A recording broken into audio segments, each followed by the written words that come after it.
నమస్తే, welcome to focus. నేను Swathi. America అధ్యక్షుడి దూకుడుకు కళ్ళెం పడిందా? ఇక వార్ పవర్స్ కు బ్రేకేనా? కాంగ్రెస్ తీర్మానం ఏం చెప్తోంది?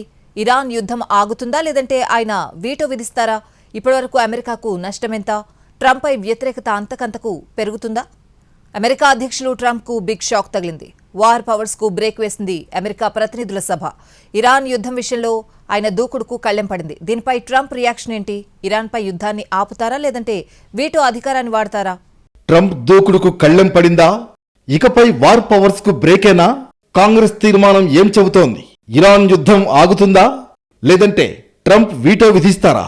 ఇప్పటి వరకు అమెరికాకు నష్టమెంత? ట్రంప్ పై వ్యతిరేకత అంతకంతకు పెరుగుతోందా? రెండోసారి అధికారంలోకి వచ్చాక అమెరికా అధ్యక్షులు ట్రంప్ ఆగడాలకు అడ్డు అదుపు లేకుండా పోయింది. చెత్త నిర్ణయాలతో ఇంటా బయట మంట పుట్టిస్తున్నారు. డెసిషన్ ఏదైనా ఒంటెత్తుపోకడే. ఆలోచన వచ్చిందే తడవుగా మంచి చెడులు పట్టించుకోకుండా దూకుడుగా ముందుకెళుతున్నారు. ఇలా ఒకటా రెండా వందల నిర్ణయాలతో ప్రపంచ దేశాలని టెన్షన్ పెట్టారు, ఇంకా పెడుతూనే ఉన్నారు. ఆఖరికి అమెరికన్లు ట్రంప్ తీరుకు బిత్తరపోయారు. ఎప్పుడేం చేస్తారో, ఏం నిర్ణయం తీసుకుంటారోనని కలవరపడుతూ వస్తున్నారు. యుద్ధాల విషయంలోనూ అంతే. వెనక ముందు ఆలోచించకుండా ఇరాన్పై యుద్ధానికి దిగారు. మిత్రుడి కోసం వారిలోకి ఎంట్రీ ఇచ్చి అమెరికాకు తీవ్ర నష్టాన్ని మిగిల్చారు. 3 నెలలుగా లక్షల కోట్లను బూడిదలో పోశారాయన. దీంతో అమెరికాలో పెద్దన్నపై తీవ్ర వ్యతిరేకత వ్యక్తమవుతోంది. తాజాగా ట్రంప్కు రాజకీయంగా ఎదురుదెబ్బ తగిలింది. ఇరాన్తో కొనసాగుతున్న ఉద్రిక్తతల క్రమంలో యుద్ధానికి సంబంధించిన నిర్ణయాలను ఏకపక్షంగా తీసుకోకుండా నియంత్రించే వార్ పవర్స్ తీర్మానాన్ని అమెరికా ప్రతినిధుల సభ ఆమోదించింది. 215, 208 ఓట్ల తేడాతో ఆమోదం పొందిన ఈ తీర్మానం ట్రంప్ విదేశాంగ, సైనిక విధానాలపై కాంగ్రెస్ అసంతృప్తికి నిదర్శనం. అనవసర భారీ ఖర్చుతో కూడిన యుద్ధానికి వెంటనే ముగింపు పలకాలని ప్రతినిధులు డిమాండ్ చేశారు. డెమోక్రటిక్ పార్టీకి చెందిన గ్రెగరీ మీక్స్ ప్రవేశపెట్టిన ఈ తీర్మానం ప్రకారం అమెరికా సైన్యాన్ని యుద్ధంలో కొనసాగించడం లేదంటే కొత్త సైనిక చర్యలు చేపట్టడం కోసం కాంగ్రెస్ అనుమతి తప్పనిసరి. అమెరికా రాజ్యాంగం ప్రకారం యుద్ధం ప్రకటించే అధికారం కాంగ్రెస్కే ఉందని ఇది మరోసారి స్పష్టం చేస్తోంది.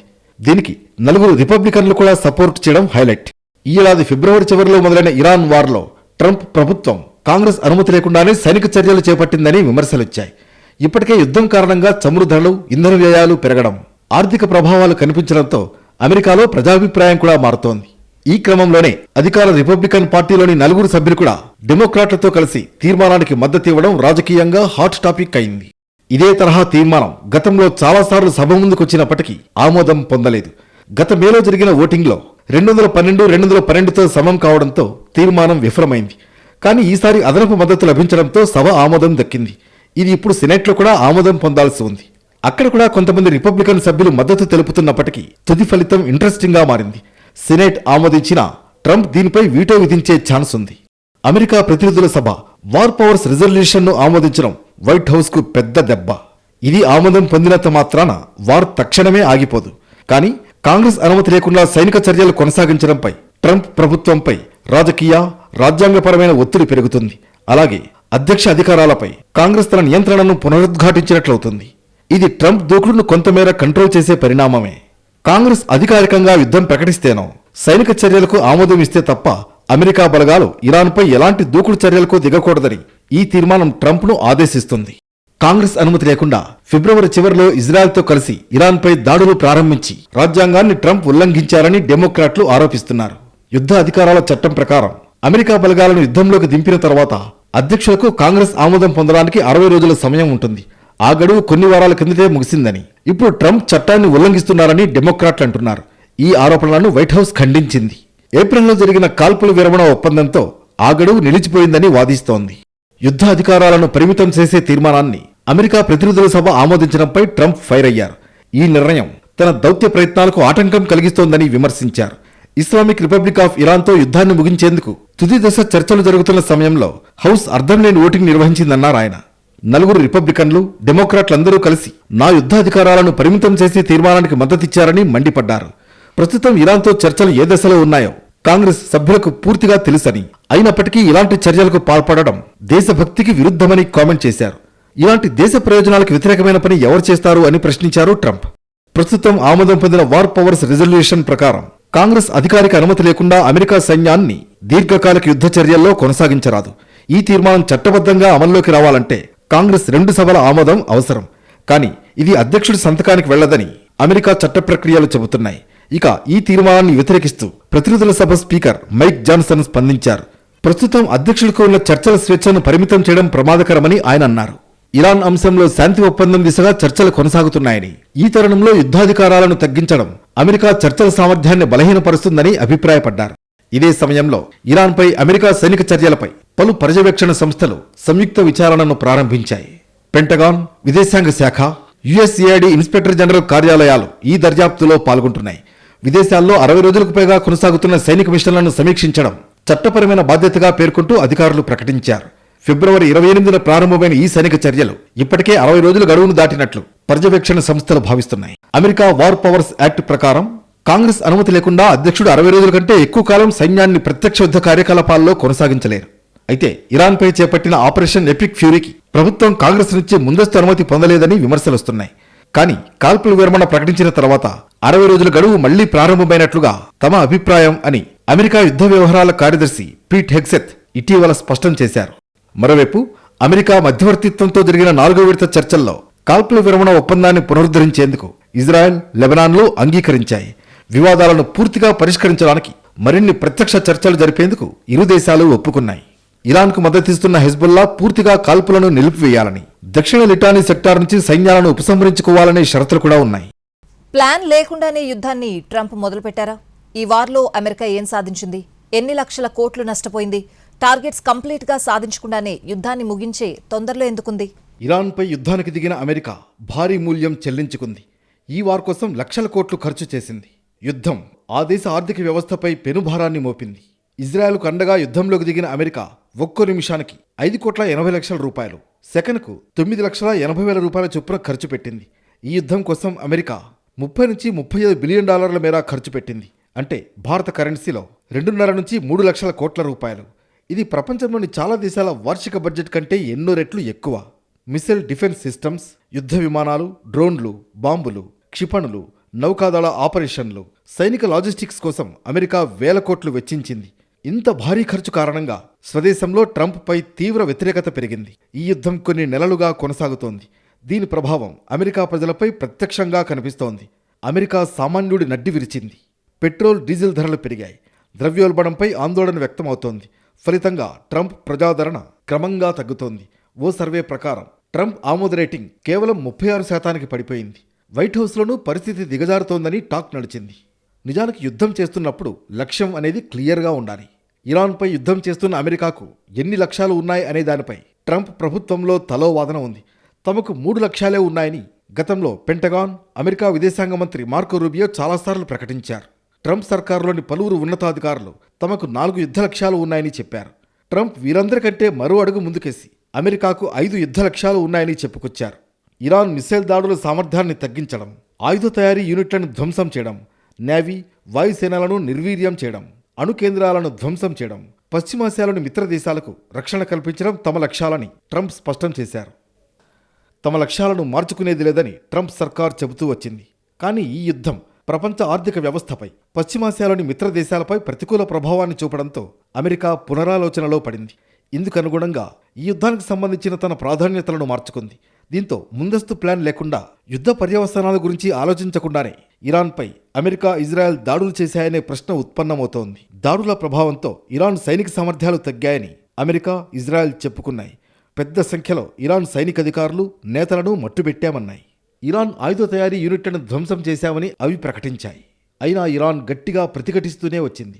అరబ్ దేశాల్లోని అమెరికా సైనిక స్థావరాలతో పాటు ఇజ్రాయెల్లోని ప్రధాన నగరాలపై మిసైల్, డ్రోన్ దాడులను ఇరాన్ కొనసాగించింది. వాస్తవానికి ట్రంప్ అన్ప్రెడిక్టబుల్. ట్రంప్ నిర్ణయాలు ఎంత వేగంగా ఉంటాయో అంతే వేగంగా కాంట్రవర్షియల్ అవుతాయి. ఇన్నాళ్ళు వీటన్నింటినీ భరించిన అమెరికా వాసులు ఇప్పుడు భరించలేకపోతున్నారు. అందుకే అమెరికా వీధుల్లోనే కాదు, మిగతా దేశాల్లోనూ ట్రంప్ అంటే జనాలకు చిర్రెత్తిపోతోంది. ప్రజాస్వామ్య దేశమైన అమెరికాలో అయితే నో కింగ్స్ నినాదం పుట్టుక వెనుక లోతైన కారణాలు, అనేక రాజకీయ పరిణామాలు ఉన్నాయి. అమెరికా అధ్యక్షుడికి అపరిమితమైన అధికారాలు ఉండొద్దనే ఉద్దేశమే ఆ ఉద్యమం. ఇలా ఎక్కువైన వ్యతిరేకత అంతకంతకు పెరుగుతూనే వస్తోంది. ఇక దేశాన్ని సంక్షోభంలోకి నెట్టేశారని అక్కడి విపక్షం నుంచే కాదు, స్వపక్షం నుంచి కూడా వ్యతిరేకత వ్యక్తమవుతోంది. కొందరు కీలక సలహాదారులు సైతం ఆయన్ని విడిచి వెళ్లారు. ఇజ్రాయెల్ కోసం ట్రంప్ ఇరాన్పై దాడులకు పురికొల్పి చివరకు అమెరికా ఖజానా ఖాళీ అయ్యే పరిస్థితి తెచ్చిపెట్టారని ఆరోపణలు వెల్లువెత్తాయి. దేశం కోసం కాక మిత్ర దేశాల కోసం ట్రంప్ అనవసర యుద్ధ వ్యయం చేశారని ఫైర్ అయ్యారు. ఇరాన్పై యుద్ధానికి అమెరికన్లు ఎందుకు మూల్యం చెల్లించుకోవాలని ప్రశ్నించారు. 6 యుద్ధాలను ఆపారని, ప్రపంచానికే శాంతిదూత కావాలనుకున్నట్లు చెప్పుకునే ట్రంప్ దూకుడుకు ఇప్పటికే ఎన్నో దేశాల్లో ప్రశాంత జీవనం కరువైంది. అంతర్జాతీయంగా చమురు సంక్షోభం వచ్చింది. సాధారణ జీవనానికి, ఆహార భద్రతకు సమస్యలు తలెత్తాయి. ఇవన్నీ అమెరికన్లు కలత చెందే విషయాలు. అమెరికా, ఇజ్రాయెల్, ఇరాన్ల మధ్య 3 నెలలకు పైగా సాగుతున్న యుద్ధం దేశ విదేశాలను ఎఫెక్ట్ చేస్తోంది. ఈ యుద్ధ ప్రభావంతో చమురు రవాణాకు కీలకమైన హర్ముజ్ జలసంధి మూతపడడంతో అనేక దేశాల్లో ఇంధన ధరలు విపరీతంగా పెరిగిపోతున్నాయి. మరోవైపు ఇరాన్, అమెరికాల మధ్య చర్చలు సాగుతున్నప్పటికీ ఇప్పటి వరకు ఎలాంటి ఒప్పందం కుదరలేదు. ఈ పరిణామాలపై అమెరికన్లలో కూడా తీవ్ర అసంతృప్తి వ్యక్తమవుతోంది. ఈ క్రమంలోనే ఇరాన్పై అమెరికా చేస్తున్న యుద్ధాన్ని ఆపేలా ట్రంప్ను నియంత్రించేందుకు ప్రయత్నాలు జరుగుతున్నాయి. కానీ శాంతి ప్రణాళికలు ముందుకు సాగకపోవడంతో ట్రంప్పై దేశంలో అసంతృప్తి మరింత పెరిగింది. ఈ క్రమంలోనే ఇరాన్పై సైనిక చర్యను నిలిపివేసే యుద్ధాధికారాల తీర్మానాన్ని అమెరికా ప్రతినిధుల సభ ఆమోదించింది. ఈ ప్రయత్నంలో ట్రంప్ను ధిక్కరిస్తూ కొద్దిమంది రిపబ్లికన్లు డెమోక్రాట్లతో చేతులు కలిపారు. దీంతో ఇరాన్పై అమెరికా సైనిక చర్యను నిలిపివేసే యుద్ధాధికారాల తీర్మానాన్ని సభ తొలిసారిగా ఆమోదించింది. ఇరాన్తో యుద్ధం విషయంపై అమెరికా అధ్యక్షుడు ట్రంప్ కీలక వ్యాఖ్యలు చేసినట్లు తెలుస్తోంది. ఇరాన్ జరిపే దాడుల్లో అమెరికా సైనికులు చనిపోనంత వరకు యుద్ధం తిరిగి ప్రారంభించకూడదని ట్రంప్ తన సహాయకులతో చెప్పినట్లు ప్రచారం జరుగుతోంది. పశ్చిమాసియాలో ఘర్షణలు, వైమానిక దాడులు కొనసాగుతున్నప్పటికీ కాల్పుల విరమణ అమల్లోనే ఉంటుందని ఇప్పటికే ట్రంప్ స్పష్టం చేశారు. అయితే ఇరాన్ చేసే దాడుల్లో అమెరికా సైనికులు మరణిస్తే కాల్పుల విరమణను ముగించే విషయాన్ని పరిశీలిస్తానని ట్రంప్ తన సలహాదారులతో పేర్కొన్నట్లు అధికార వర్గాలు తెలిపాయి. అంతేకాదు, ఒప్పంద చర్చల్లో తమ డిమాండ్లు ఆమోదించే వరకు చిన్నపాటి ఘర్షణలు నిర్వహించాలని కూడా ట్రంప్ ప్లాన్ చేస్తున్నట్లు తెలుస్తోంది. కాల్పుల విరమణపై ఓవల్ ఆఫీస్లో ట్రంప్ ఆసక్తికర వ్యాఖ్యలు చేశారు. సీజ్ ఫైర్ అనే పదానికి ఇరాన్లో భిన్నమైన అర్థం ఉందని ట్రంప్ అన్నారు. టెహ్రాన్ దృష్టిలో తాత్కాలిక సంధి అంటే పరిమితంగా కాల్పులు జరపడమేనని వారు భావిస్తున్నారని విమర్శించారు. అయితే అలా అనుకోవడం కూడా మంచి విషయమేనని ట్రంప్ కామెంట్ చేశారు. అమెరికా కాంగ్రెస్ ప్రతినిధుల సభ తీర్మానంతో యుద్ధం ఆగకపోయినా ట్రంప్ దూకుడు తగ్గే ఛాన్స్ ఉంది. మరోవైపు శాంతి ఒప్పందంపై అమెరికా, ఇరాన్లు సందిగ్ధంలో పడ్డాయి. పరస్పరం విమర్శలు, బెదిరింపులకు దిగుతున్నాయి తప్ప తుది నిర్ణయానికి రాలేకపోతున్నాయి. ఒకవేళ పీస్ డీల్ కుదిరినా ఇజ్రాయెల్ సంగతేంటి? ఇరాన్తో యుద్ధం ట్రంప్కు తలనొప్పిగా మారింది. మిత్రుడి కోసం యుద్ధమైతే మొదలుపెట్టారు, కానీ ఎలా ముగించాలో తెలియక తంటాలు పడుతున్నారు. ఇరాన్ ఎంతకు తగ్గకపోవడంతో ఆయనకు చుక్కలు కనిపిస్తున్నాయి. పైకి గంభీరమైన ప్రకటనలిస్తున్నా లోపల కుమిలిపోతున్నారు. తొందరపాటు నిర్ణయంతో ఇంటా బయట ట్రంప్ తీవ్ర విమర్శలు ఎదుర్కొంటున్నారు. టెహ్రాన్పై దాడితో ప్రపంచవ్యాప్తంగా చమురు సంక్షోభం తలెత్తి అనేక దేశాలు విమర్శిస్తుండగా, మరోవైపు స్వంత దేశంలోనూ యుద్ధానికి వ్యతిరేకంగా తీర్మానం ప్రవేశపెట్టడం కలకలం రేపుతోంది. వార్ పవర్స్ తీర్మానాన్ని ట్రంప్ తన విచక్షణ అధికారాలను ఉపయోగించి వీటో చేసి ఆపవచ్చు. ఒకవేళ వీటోని ఆపాలని అమెరికా కాంగ్రెస్ అనుకుంటే సెనేట్, ప్రతినిధుల సభ రెండింట్లోనూ 3/2 మెజార్టీతో నెగ్గాల్సి ఉంటుంది. అప్పుడు ఇరాన్పై యుద్ధాన్ని నియంత్రించేలా చట్టం చేయొచ్చు. కానీ ప్రస్తుత పరిస్థితుల్లో అది అసాధ్యమే. అమెరికా రాజ్యాంగం ప్రకారం అధ్యక్షుడు కాంగ్రెస్ ఆమోదం లేకుండా కేవలం 60 రోజులు మాత్రమే సైనిక చర్యలను ప్రారంభించగలరు. ఆ తర్వాత ఆయన యుద్ధాన్ని ముగించడమో, కాంగ్రెస్ అనుమతి కోరడమో, లేదా దళాల సురక్షిత ఉపసంహరణను నిర్ధారించడానికి అదనంగా 30 రోజులు అభ్యర్థించడమో చేయాలి. కానీ ప్రస్తుతం సీజ్ ఫైర్ నడుస్తున్న నేపథ్యంలో ట్రంప్ ఈ చట్టం ఇరాన్ యుద్ధానికి వర్తించదని స్పష్టం చేశారు. ఏదేమైనా పశ్చిమాసియాలో 3 నెలలుగా సాగుతున్న యుద్ధాన్ని ముగించే దిశగా కీలక ముందడుగు పడిందనే చెప్పవచ్చు. అనవసరమైన ఖర్చుతో కూడిన యుద్ధానికి వెంటనే ముగింపు పలకాలని డిమాండ్ చేశాయి అమెరికా చట్టసభలు. ఇరాన్తో జరిగిన యుద్ధంతో $100 బిలియన్ పైగా పెనుభారం పడిందని చట్టసభల ప్రతినిధులు పేర్కొన్నారు. అలాగే ఇరాన్ ముందు అమెరికా బలహీనపడేలా చేసిందని ఆరోపించారు. ఈ తీర్మానంతో యుద్ధం ఆగకపోయినా ట్రంప్ దూకుడు తగ్గే అవకాశం ఉంది. మరోవైపు ఇరాన్ పట్ల ట్రంప్ వైఖరిని చూస్తుంటే యుద్ధం మరింత తీవ్రతరమవుతుందని అర్థమవుతోంది. అమెరికా, ఇరాన్ చర్చల్లో ప్రతికూలత కొనసాగుతున్న క్రమంలో ఇరాన్పై సైనిక దాడులు మళ్లీ ప్రారంభించేందుకు అమెరికా సిద్ధంగా ఉందని చెబుతున్నారు. అదే సమయంలో ట్రంప్ ఇరాన్పై మరింత కఠిన వైఖరి అవలంబిస్తూ కొత్త షరతులు పెడుతున్నట్లు పలు అంతర్జాతీయ కథనాలు పేర్కొన్నాయి. చర్చలు విఫలమైతే మరింత తీవ్రమైన దాడులు జరిగే అవకాశం ఉంటుందని కూడా ట్రంప్ హెచ్చరించారు. ఒకవేళ యుద్ధం ఆగితే అమెరికా స్వాగతించినా ఇజ్రాయెల్ అలా చేయదు. నెతన్యాహును ఒప్పించేందుకు ట్రంప్ ప్రయత్నిస్తున్నారు. కానీ నెతన్యాహు లెక్కలు ట్రంప్ లెక్కలకు పూర్తిగా భిన్నం. పెద్దన్నకు యుద్ధ తీవ్రతను తగ్గించడం లేదా ముగించడం రాజకీయంగా ప్రయోజనకరంగా అనిపించొచ్చు. కానీ నెతన్యాహు మాత్రం ప్రస్తుతం అమెరికా ప్రభుత్వం, విదేశాంగ విధానం, మధ్యప్రాచ్య వ్యవహారాలపై ఇజ్రాయెల్కు గణనీయమైన ప్రభావం ఉందని భావిస్తున్నారు. అందువల్ల యుద్ధం ఆగిపోతే లేదా ఉద్రిక్తతలు తగ్గిపోతే ఆ ప్రభావం తగ్గే అవకాశం ఉంది. అందుకే ఇంత ప్రభావం ఉన్న సమయంలో నెతన్యాహు ఎందుకు వెనక్కి తగ్గుతారు అనేది కీలక ప్రశ్న. నెతన్యాహు కేవలం తాత్కాలిక కాల్పుల విరమణ లేదా పరిమిత సైనిక చర్యతో సంతృప్తి చెందరు. ఇరాన్ సైనిక రాజకీయ శక్తిని తీవ్రంగా బలహీనపరిచే వరకు ఒత్తిడి కొనసాగించాలని కోరుకుంటున్నారు. అంతేకాక ఈ ప్రాంతంలోని ఇతర దేశాలు లేదా సంస్థలకు కూడా ఒక బలమైన హెచ్చరికను పంపాలనుకుంటున్నారు. ఇజ్రాయెల్కి వ్యతిరేకంగా నిలబడితే లేదా దాని భద్రతకు ముప్పుగా మారితే తీవ్రమైన సైనిక పరిణామాలు ఎదుర్కోవాల్సి వస్తుందనే హెచ్చరికను అందరికీ ఇవ్వాలని నెతన్యాహు కోరుకుంటున్నారని విశ్లేషకులు అంటున్నారు. మరోవైపు సీజ్ ఫైర్కు ట్రంప్ కొత్త అర్థం చెప్పారు. కాల్పుల విరమణ అంటే యుద్ధాలు జరుగుతూనే ఉంటాయి, కేవలం తీవ్రత తగ్గుతుందన్నారు.